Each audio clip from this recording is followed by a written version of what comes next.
Merci beaucoup d'être là. On a un petit temps d'échange ensemble puisque Madame la Ministre, qui nous fait l'honneur de sa présence, a un agenda très chargé. Je la remercie vraiment très chaleureusement pour avoir trouvé un petit créneau dans son agenda pour être avec nous aujourd'hui, pour cette rencontre tout à fait exceptionnelle que nous avons entre deux personnalités, que sont d'une part le professeur Yunus et d'autre part Madame la Ministre Aurore Bergé. Merci infiniment à tous les deux d'être là. Je vais m'asseoir. Vous avez voilà, on a la traduction qui est là, donc n'hésitez pas, si vous en avez besoin. Je vais pouvoir, par commodité pour la salle, je vais faire cette intervention en français, mais bien évidemment, tout peut être traduit en anglais. Alors, je vais rapidement présenter, bien sûr, mes invités. Donc, nous avons la chance d'avoir le professeur Yunus qui est en France actuellement. Et donc, vous savez, le professeur Yunus, mondialement connu, bien évidemment, économiste renommé, entrepreneur, créateur, initiateur de la microfinance et qui a été d'ailleurs décoré notamment pour le Prix Nobel de la Paix il y a maintenant bientôt 20 ans. Et bravo pour ça. Et donc, qui a connu une histoire assez extraordinaire dans son très beau pays qui est le Bangladesh, puisqu'en fait, tout commence dans les années 70, vous le savez, avec une famine dévastatrice. Et donc, à cet instant-là, le professeur Yunus, qui se promène dans les villages, décide de se poser une question toute simple, et si on permettait finalement aux pauvres d'être le propre agent de leur développement. Et donc, c'est à partir de là, et j'ai lu quelque part qu'en fait, ça a démarré avec un prêt, tout petit prêt, de, je crois, $27 pour 42 femmes, si je ne me trompe pas. Et donc, ce tout petit prêt a changé la vie de millions et de millions de gens par le monde. Donc, je suis très, très honorée de vous recevoir ici, professeur. Et puis, également, à vos côtés, nous avons la ministre, Madame Aurore Bergé, qui, depuis 2023, porte un ministère de transformation, puisqu'en fait, c'est un ministère qui est donc de l'égalité entre les femmes et les hommes et de la lutte contre les discriminations, un ministère qui est finalement à la confluence d'énormément de sujets de société et qui doit jouer un rôle clé dans l'ensemble des ministères, j'imagine, de notre gouvernement. Donc, votre engagement, Madame la Ministre, a une constante, agir. Donc, c'est un mot qui revient tout le temps dans vos propos. Et donc, agir pour transformer des principes en actions concrètes en matière de solidarité, de droits des femmes et de protection des plus vulnérables. Je suis très, très heureuse de vous avoir tous les deux pour toutes ces raisons. Il y a quelque chose qui vous réunit tous les deux également. C'est non seulement votre vision et votre conviction commune que l'inclusion est clé dans la transformation des sociétés, mais ce qui vous réunit aussi, et ça c'est assez unique, c'est l'expérience directe des décisions. Vous avez été aux commandes tous les deux, et vous l'êtes encore, Madame la Ministre, mais vous l'avez été, Monsieur le professeur Yunus, puisque vous le savez sans doute, le professeur Yunus, après une très grave crise au Bangladesh, a été appelé par la jeunesse pour finalement remettre un peu le pays aux normes, et donc a été nommé ministre par intérim jusqu'à l'organisation d'élections. Je ne sais pas si vous avez pu voir à la télé les élections au Bangladesh, ça a été incroyable. C'est un pays qui fait 180 millions d'habitants. Donc cet homme-là a organisé les élections démocratiques dans ce pays. Et si vous avez pu voir les images à la télé, vous voyez des files de personnes qui font la fête quand ils vont voter. Et donc ça a été un immense succès. Donc, je ne vais pas aller tellement plus loin dans ces présentations. J'aimerais vraiment faire la place maintenant à vous, à ce que vous allez nous dire. Et j'aimerais vous poser, professeur Yunus, ma première question. Finalement, du microcrédit dans les villages à la conduite d'un pays, quasiment, qu'est-ce qui n'a jamais changé dans ce que vous voyez et ce que vous avez comme conviction pour le monde aujourd'hui? Yeah, first thing I want to mention, the world belongs to the young people. The younger you are, more powerful you are. Today, this is more truth than ever before. Tomorrow, it will be still more true than it is today. So as you get younger in age, as you're born, as you grow up, as you're young, you become more powerful. As a result, you create new human beings. A class of new human beings are born every day, quite different from the previous range of human beings. It's not because you came up with the innate power of doing things. We are the same human being as any other generation was, even in the primitive age, in the cave people is the same as us, no problem. What difference it makes? The technology. You all look the same, young people, and you look the same like me, an old guy, but you're so different. Your mind works so differently because you have a power in your hand. I try to give an idea how your generation is different from mine. So that you are born with Aladdin's lamp in your hand. The Aladdin's lamp is something you touch and something happens.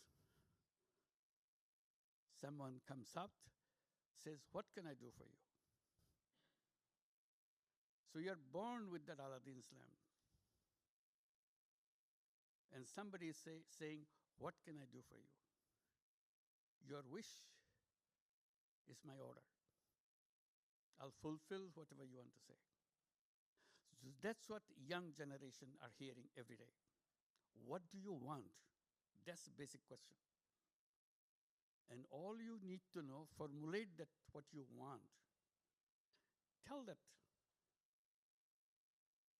guy who came out of the lamp, and it will be done. This is his job. He said, I create the things that you wish. But do we have a question? That is the trick. If you say, "Sorry, can I get ice cream?" you ruin the whole thing. You could change the whole world by saying that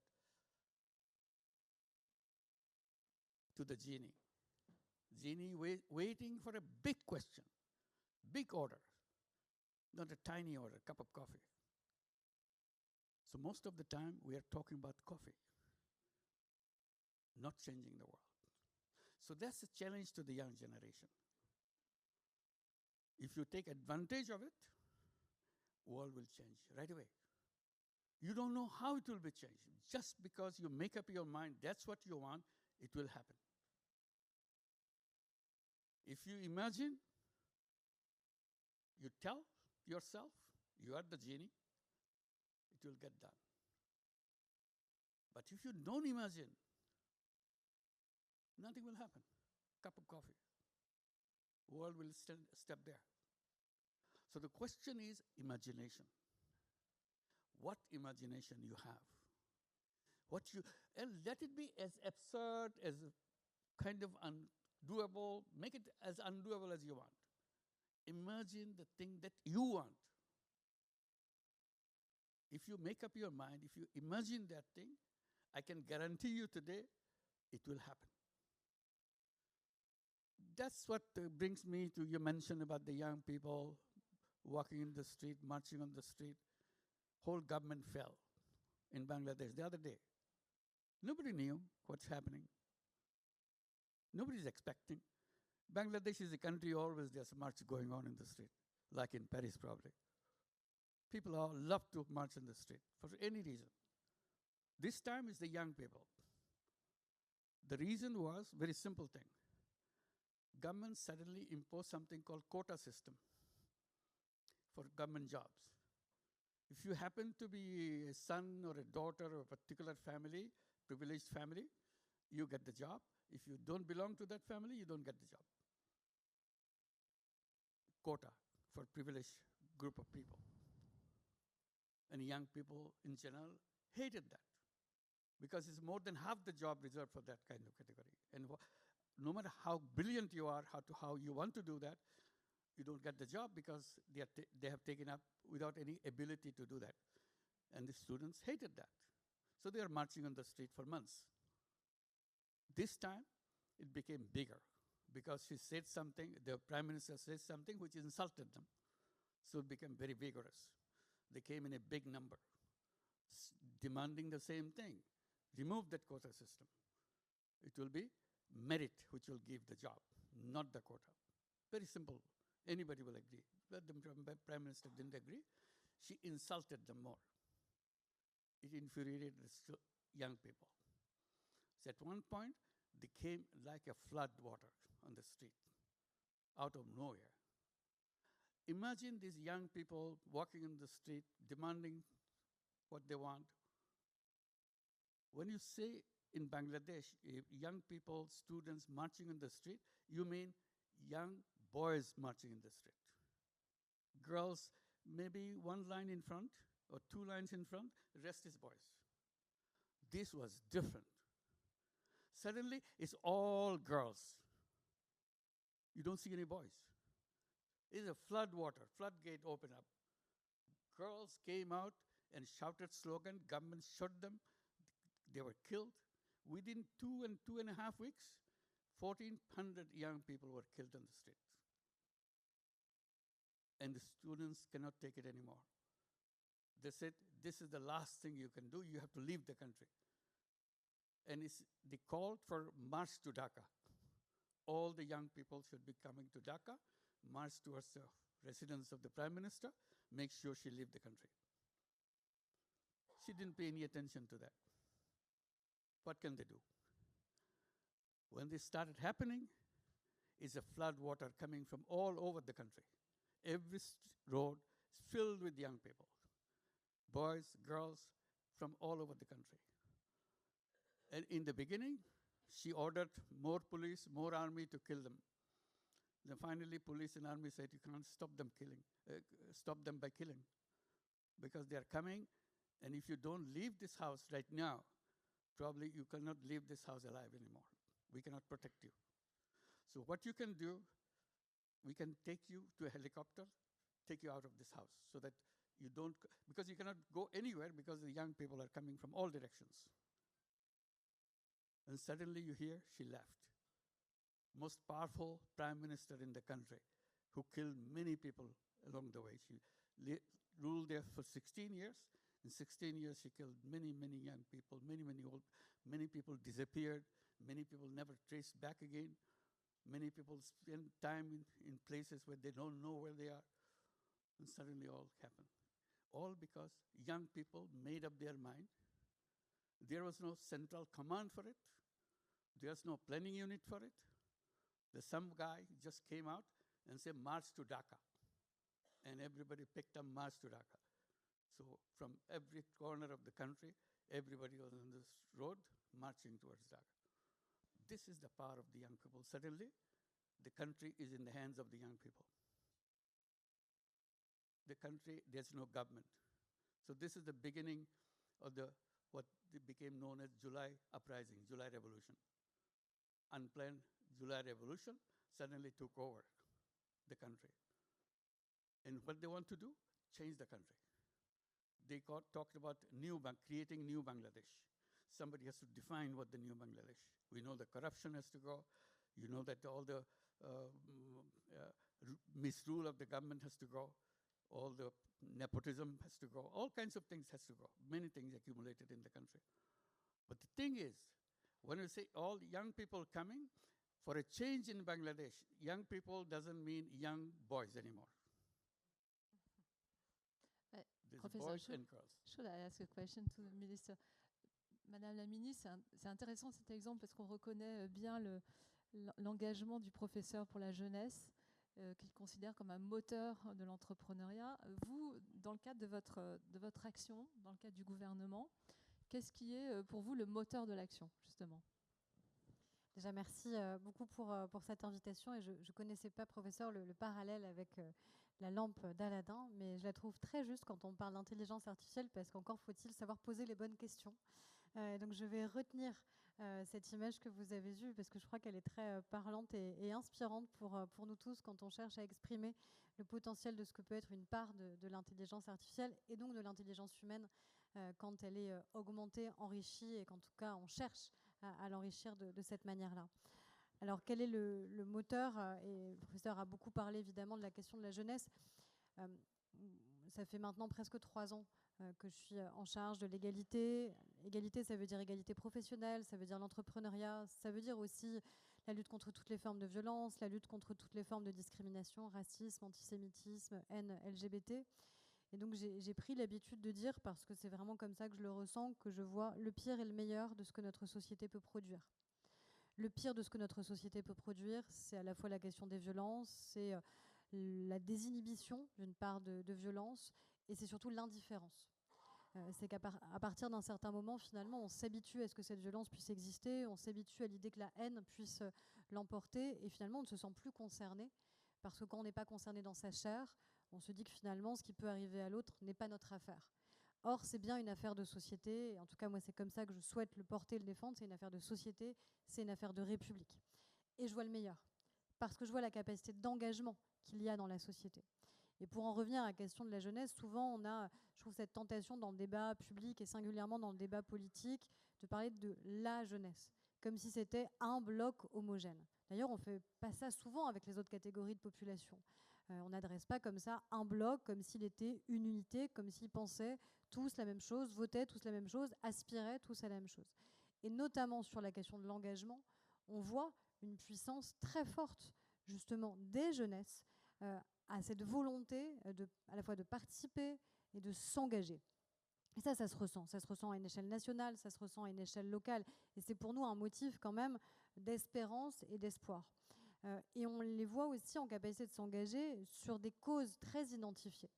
La question, c'est comment on arrive à ce que ce ne soit pas des causes, j'allais dire, qui arrivent une fois, une journée dans une vie, et comment on en fait des engagements de long terme. Parce que c'est ça aussi, peut-être la difficulté dans laquelle on est dans notre société, dans nos sociétés aujourd'hui, c'est le rapport à l'engagement et la nécessité du temps long sur cet engagement. En tout cas, c'est ce à quoi nous, on est au quotidien confrontés. Et je crois que c'est, encore une fois, alors il peut y avoir des motifs de désespérance sur le pire, mais il y a surtout des motifs d'espérance sur le meilleur et sur la capacité de rebond et d'engagement. Je ne peux pas m'empêcher aussi de rebondir sur ce que vous avez dit sur les femmes. Évidemment. Je voulais en parler des femmes. Donc sur le fait que voilà, elles étaient dans les rues, notamment, parce que c'est pas totalement peut-être un hasard. Et en tout cas, dans l'un des slogans les plus puissants qui ont été scandés ces dernières années, qui est parti des rues d'Iran et qui a envahi le monde, ce slogan, c'était « Femme, vie, liberté ». Et le premier des mots, c'est « femme ». Et si c'est ce premier mot, c'est parce que ce sont elles d'abord qui ont eu le courage d'un engagement qui va jusqu'au sacrifice, puisqu'elles savent en descendant, elles savent en ôtant un foulard, elles savent en s'exprimant, évidemment, les risques qu'elles ont pris. Et ça dit aussi quelque chose, là encore, sur nos sociétés, sur la capacité qu'on a à se mobiliser, à s'engager, et sur qui est prêt à le faire, sachant en plus les risques encourus quand il s'agit de l'Iran, ce qui n'est pas totalement le cas dans d'autres démocraties. Donc il y a ces motifs d'espérance et d'espoir, mais encore faut-il reconnaître ce que veut dire l'engagement, le risque lié à l'engagement, et en tout cas, je pense, dans nos sociétés démocratiques, refuser à tout prix ce que moi j'appelle le risque de l'indifférence, parce que je pense que c'est le plus grand des risques qui puisse exister dans nos sociétés, le plus grand des dangers, en fait, même, qui peut nous menacer. Justement, professeur, je voulais parler des femmes, évidemment, parce que ça vous fait un lien aussi à tous les deux dans vos engagements. Est-ce que vous pouvez nous redire, j'aime toujours vous poser cette question, quel est et pourquoi, selon vous, les femmes occupent un rôle central, et notamment un rôle central dans l'économie même des territoires dans lesquels elles sont? Yeah, particularly in Bangladesh, women are pushed back in the back room of the house. They don't come in the front. They don't see anybody. That's how traditionally Bangladesh women grew up. When we are facing an extreme situation in Bangladesh in 1976, where there's a famine in 1974, and people were dying on the street,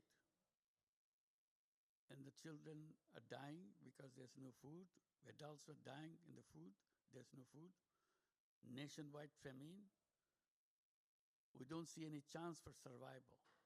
Women are trying to keep the family together, provide some food, but there's no food. We are asking the question, how do we address this situation? You see dead bodies on the street. There's no food for children, for mothers, for any member of the family. So in that situation, we are going around house to house trying to see what can be done. In a absolutely no idea how to address this situation. I'm just a young teacher at that time, trying to teach the students, but what can I teach the students? As you come to school, you see dead bodies on the street. What kind of world we got? So I was trying to go house to house to the women, how to protect themselves, how to make sure they can start something. That's what gave me idea how desperately they're trying to protect the family. So I was trying to be useful to them in their effort. Whatever they're doing, can they do it easily? They had to borrow money from the loan shark because that's the only source of money they could get. And loan shark has to extract a lot of money from them, and they have very little left. So I thought one simple way I can do, why don't I lend the money myself? And instead of let them borrow money from the loan shark. So I was simply replacing myself, the loan shark, that's all. I was not in a noble idea, noble theory or anything. Simply said, you don't have to go to the loan shark. I give the money. And how much the money we're talking about? $1, $2, $3. That's the amount of money, not big thing. That money is not available to them. So I said, okay, I'll give my money from my pocket. And you do it whenever you're ready, whenever you want to give it back to me, no hurry, take your time. That was the beginning. They were stunned that it can be done. They're able to create things. They're very creative people. Women are very creative all along.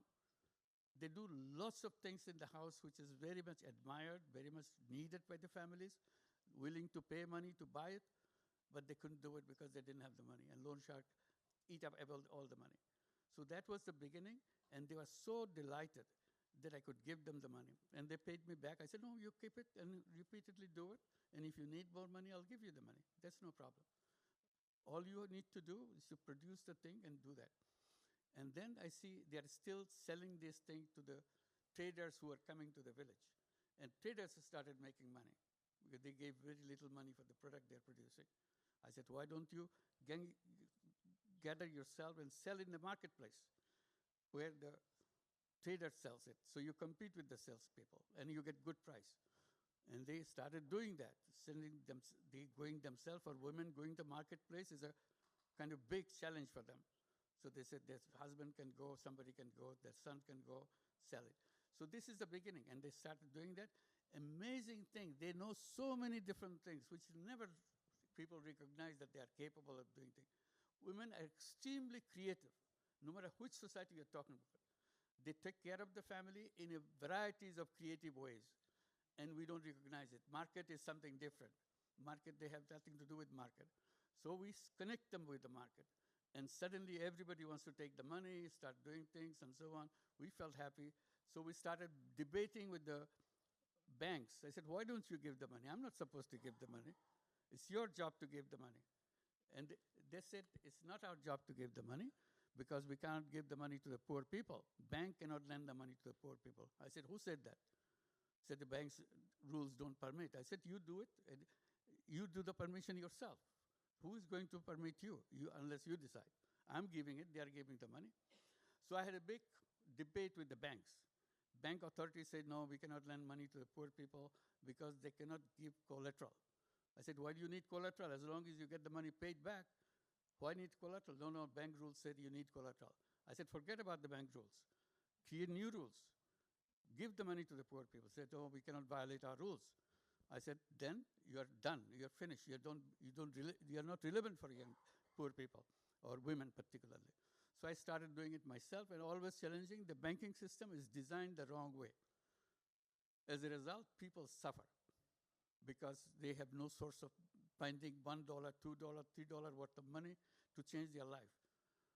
And they said, your money will never come back. I said, look, there's money coming back. So it's a concrete thing right there. Still, we cannot change that.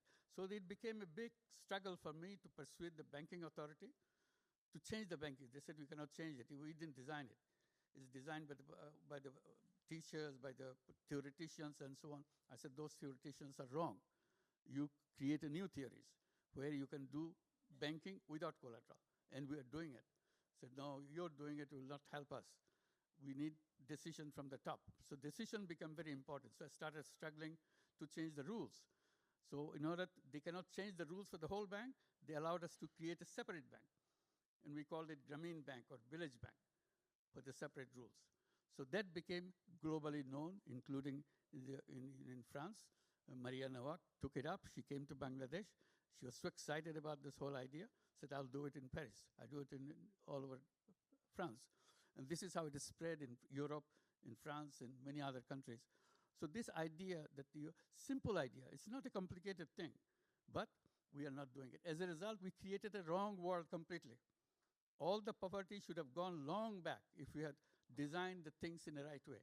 But we designed the things in the wrong way, we create problems for people. And we are so stubborn, we don't want to change our rules.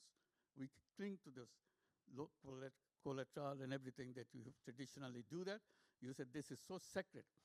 I said poverty is created not by people, it's created by the financial institutions. People are very angry with me. I said, then change yourself. No reason why I should be angry with me. Simply, you have to change yourself. Still, banking system doesn't change. Some do it in a small way, but still the banking system as a whole remained stubborn to cling to that thing. I said, as a result, we created a human society completely wrong way, created massive poverty. I said, it's not because of the fault of the people, because of your wrong ideas. Your ideas should be changed so that they can grow as a human being. You now push them into like a flower pot. You put in the flower pot, you put a tree, little tree, and it grows. You take a seedling of a big tree, put it in a flower pot. What happens? It becomes a little tree, just like the big tree, but it's a little one. We call it bonsai. Looks very nice. Can you imagine why bonsai is like that? Why is it little? Because you didn't let him grow. You put it in a flower pot. You should be putting in the soil, real soil, so that it can grow as big as it wants. Whole society is planted in this little pot. So we become little human beings, twisted human beings, not the real human beings. That's why I say that young people are, new generation of young people are like a genie. They themselves are the genie. Means they have the power of the genie, can change the whole world. Simply our mind has been trained not to think that way. Think like little things.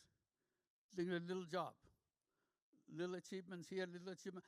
Human beings are born to do big things. Right from the birth, it said, you are born to change the world. Think about it, what change you want to make. So that's the challenge. You are the generation to make that happen.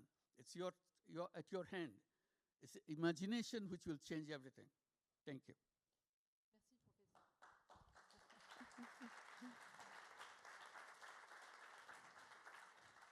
Bon, la ministre a retenu la lampe d'Aladin, moi je retiens le bonsaï. Et je voudrais vraiment vous poser une question, Madame la ministre, parce que ce qui me fascine beaucoup dans votre ministère, c'est que je disais tout à l'heure, vous êtes un ministère de transformation. Et donc, une question que j'avais, vous qui êtes dans l'exercice du pouvoir, comment vous arrivez à faire irriguer les enjeux transversaux? Parce qu'en fait, on parle tous de transition écologique juste, on parle d'égalité homme-femme comme un vecteur de croissance, on parle d'inclusion sociale dans les territoires, on voit bien que votre domaine irrigue tous les domaines.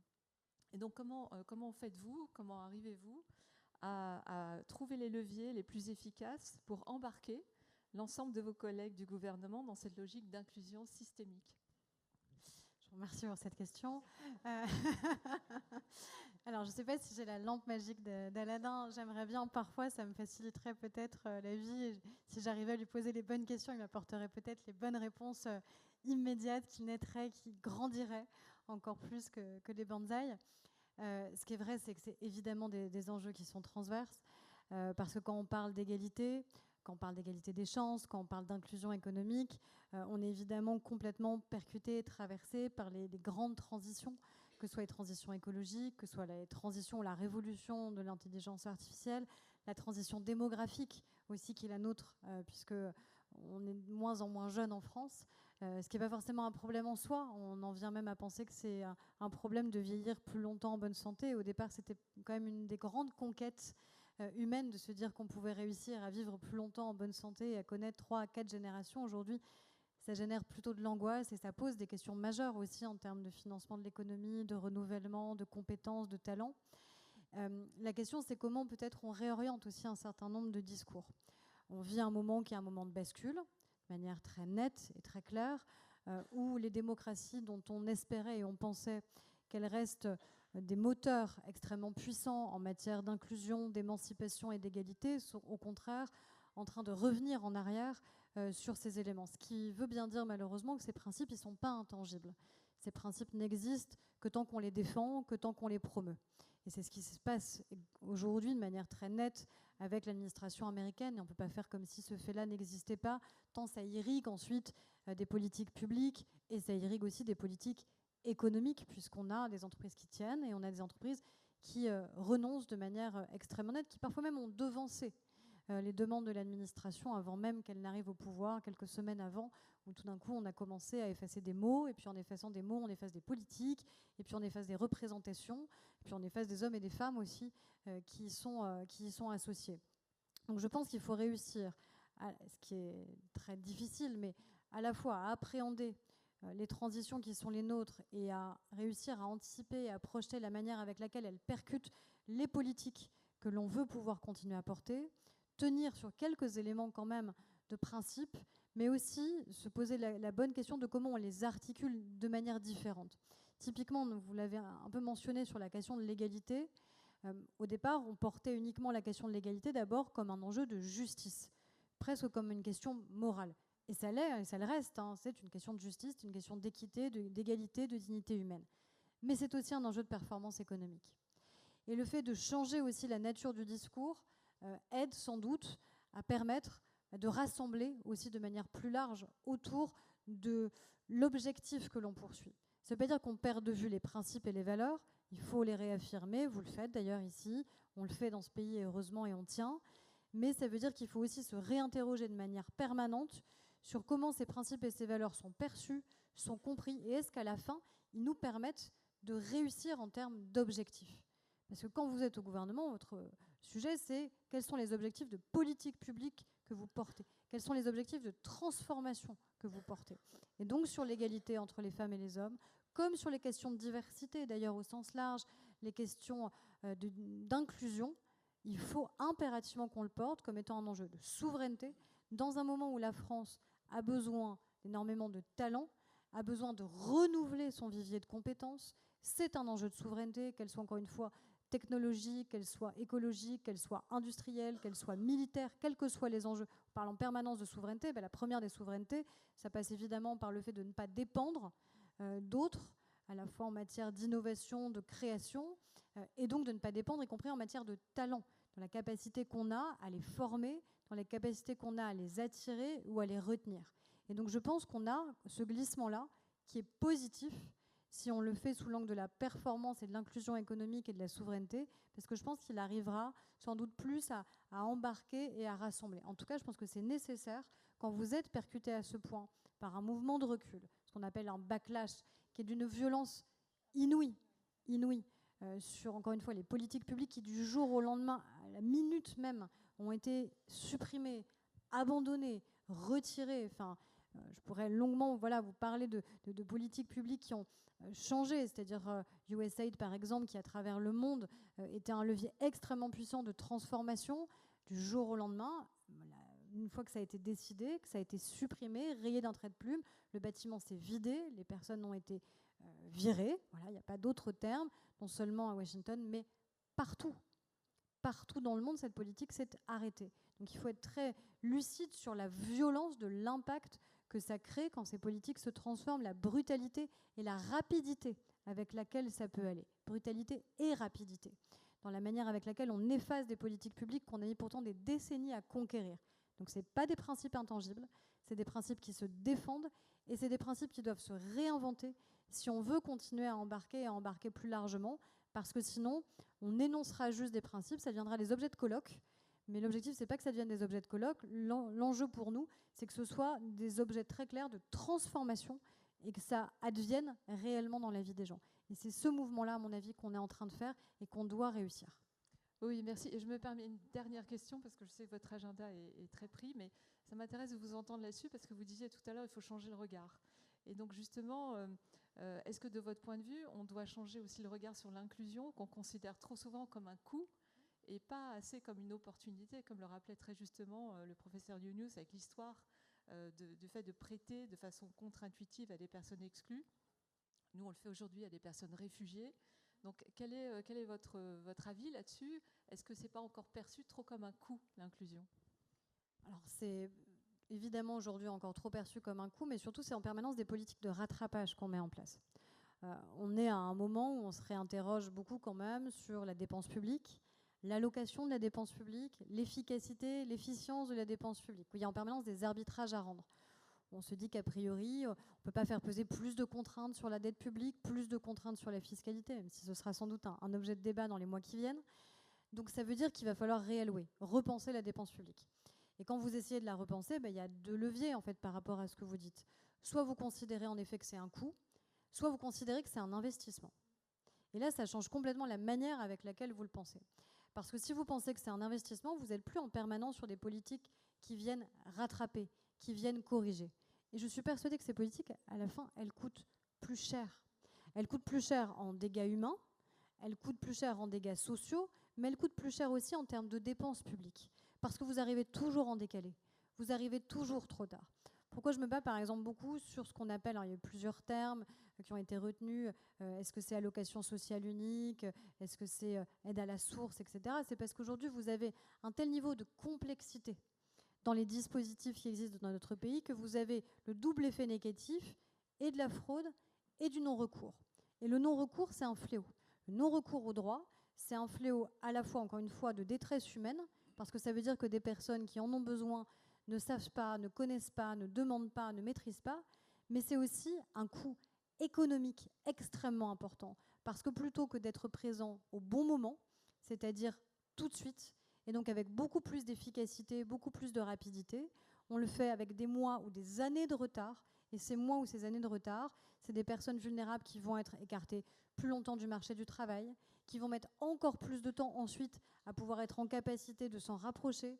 Donc ce n'est pas qu'un enjeu de justice et de dignité humaine, c'est aussi un enjeu d'efficacité de la politique publique et d'efficacité de la dépense publique. Et c'est vraiment ça qu'il faut arriver à considérer. Vous voyez, même quand on adresse la politique, c'est la raison pour laquelle je vais devoir vous quitter, c'est pour une raison que j'estime être honorable, c'est que je vais dans le Nord pour annoncer des dispositifs renforcés sur la lutte contre les violences faites aux femmes. Pareil, est-ce que c'est un coût ou est-ce que c'est un investissement? Aujourd'hui, les violences faites aux femmes, si vous me permettez, je terminerai pour mon côté par là, c'est d'abord évidemment humainement insupportable et inacceptable et intolérable, mais c'est en plus un coût énorme pour la société. C'est un coût sur la santé, c'est un coût sur des femmes qui ne sont pas en emploi ou moins en emploi, c'est un coût sur les enfants et la manière avec laquelle ces enfants peuvent ensuite être inclus dans notre société, c'est un coût sur la désinhibition de la violence, etc. La question, c'est qui doit porter ce coup? Est-ce que c'est les auteurs? Ce serait mieux. Ou est-ce que c'est la société tout entière qui, à un moment, se mobilise? Nous, on essaye de faire les deux, mais c'est d'abord singulièrement, évidemment, toute la société qui se mobilise. Et souvent, on ne le voit que comme de la dépense publique. De la dépense publique parce qu'on crée des aides spécifiques qui vont venir accompagner, soutenir, aider. De la dépense publique parce qu'on crée des dispositifs de soutien qui vont permettre de relever les personnes et de garantir qu'elles se réintègrent et se réinsèrent dans une vie et dans la vie, c'est-à-dire à la fois une vie sociale, une vie humaine, une vie économique, une vie digne, tout simplement. Mais c'est, encore une fois, un investissement aussi.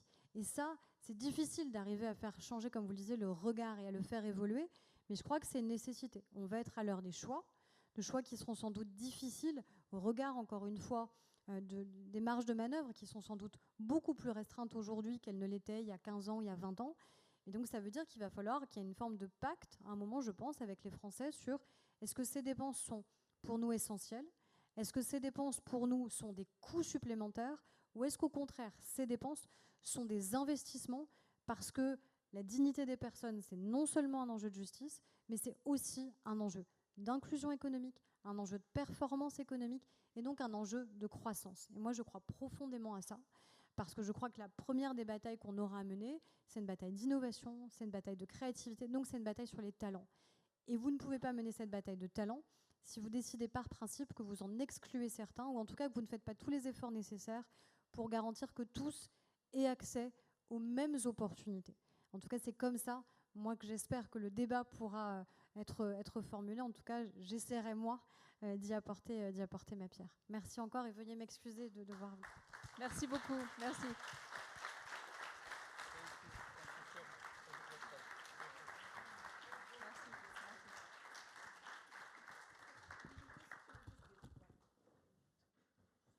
Vous restez encore? J'ai une petite question au professeur Yunus.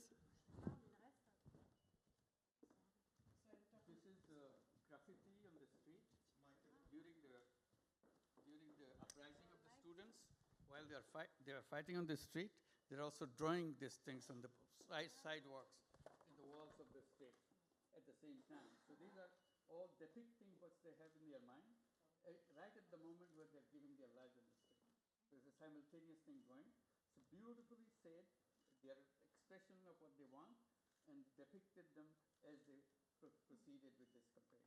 So this is a book for you. Thank you.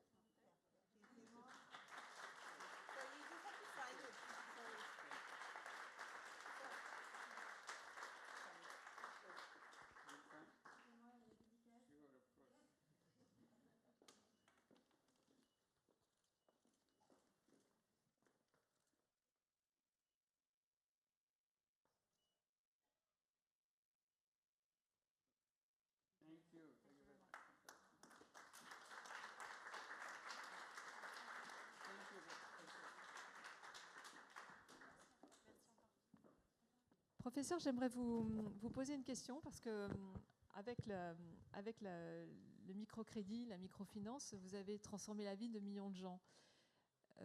Pour autant, la pauvreté n'a pas reculé. Donc, d'après vous, qu'est-ce qu'il faut faire de plus maintenant? Quelle est l'étape d'après, en fait? Qu'est-ce qu'on doit faire de mieux encore?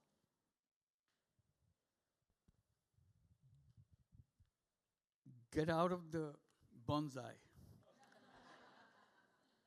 Because our mind is put on this flower pot. So it's shaped like what it would deliver. Throw that out. Be free. Think free. We'll find the solutions ourselves. So we have to redesign everything. The way I conclude this thing as my expression, said this civilization that we are passing through is absolutely wrongly designed civilization. This is a self-destructive civilization. It cannot exist. It cannot survive. You name it, whichever way you name it, this path, they will take it to disaster. It will be finished. Either it's environment, or there's poverty, or the concentration of wealth. Each is a road for destruction. And you're not doing anything. You're enjoying it. We have fun making money. We have fun destroying the environment. We have fun fighting wars, putting bombs. We're having fun. And that fun will not survive, will not let human beings survive on this planet. So this civilization is created in this fashion. In order to survive, we have to create a new civilization. That's the conclusion. And that civilization I have defined, and you'll see it repeatedly, I keep saying, it will be civilization based on 3 zeros. 0 net carbon emission. You cannot continue to destroy the environment and say we'll survive, we'll flourish, nothing. No way you can survive. Finished. It's done. So first 0, we have to make commitment. In Paris Agreement, we made commitment and forgot. Merrily, we do everything as usual. So we have to be very sure, 0 carbon emission, 0 wealth concentration. All the wealth you produce in France, where does it go? It goes to few people. All the wealth created in any economy always rushes to the top. Top here you are, more wealth you control. So people, vast majority of the people are people who are still struggling with a little for survival. That machinery still works the same way. So as you grow, as your economy grows, or you're disparate with the technology, with all the brilliant ideas of businesses and so on, all you're doing, making all the wealth go to some few people. You cannot stop that because that is the flower pot we created. That flower pot created this kind of bonsai tree, goes up. You cannot stop that. So you have to redesign that. that wealth will not go upwards, wealth will come downwards. It's possible to reverse it. If you reverse it, it will happen. What is the reverse? Now, the more money you make, more successful business you are. That idea has to be gone. You cannot contain that. More money you make, more successful business you are. You have to reverse it. You have to create a new business. The more money you make, more happy you get. Happiness and business success goes together. I said, this is wrong. People are not here to just make money and be happy. Happiness is not defined by the amount of money. I said, happiness, if you make more money, the more money you make, more happy you get. Okay, keep it. But you forget, the more you make people happy, you become super happy. You don't understand that. You never tried that because this is not in the book. In the book, is to make more money, you get more happy. More happy you can make people, you make yourself happy. The happiness is not in money. Happiness is what you accomplish. That accomplishment is never discussed. So we create the kind of world that we want. So zero net carbon emission, zero wealth concentration. This economy that we built is pushing all the wealth to the top. It's built into the system. It's not something that somebody is putting in or a government is deciding to send it up with a new address, you go there. No, that's the way economy works. Economy always pushes money to the top. And it will continue. And it will continue to the extent almost all the wealth will end up in the top. Bottom will be empty and hunger and poverty will continue in that. So we have to redesign that, which will be reversing it. Instead of wealth going up, wealth will come down. You reverse the system, that's all. That's why we create a new kind of business we call social business. Business to make money, this is the current one. We say business to change the world. Business to solve problems without making any personal profit out of it. People say, what kind of business is? Is this a business? Of course it's a business. Does it bring happiness? I said it doesn't even bring happiness, it brings super happiness. You're so happy that you have done something with the business idea to solve the problems of the world. That's a social business. So zero net carbon emission, zero wealth concentration, zero unemployment. We say human beings are not job seekers. Every child is born as an entrepreneur. What our education system has done, trained him repeatedly to believe in it, that I have to grow up and find a job so that I can continue my life. The better job I get, luckier I am. That's absolutely wrong. I'm not born to slave for somebody else. I'm a free human being. I'm a creative being. Essence of human being is creativity. The moment you take a job, creativity is surrendered. You take orders.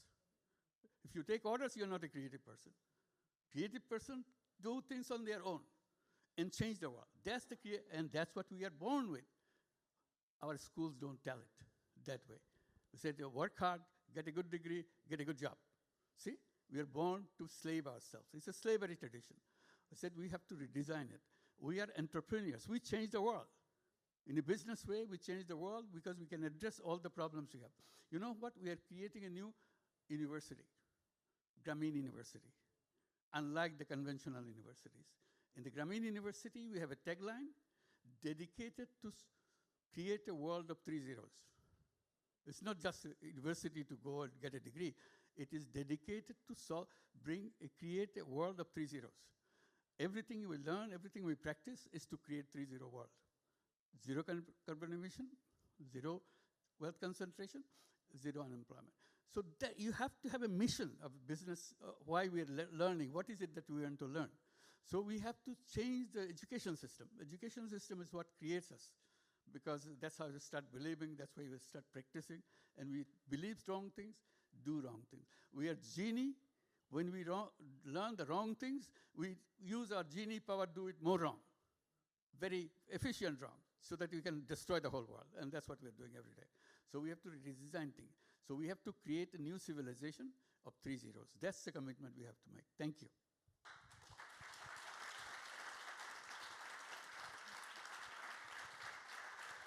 Thank you. Thank you very much.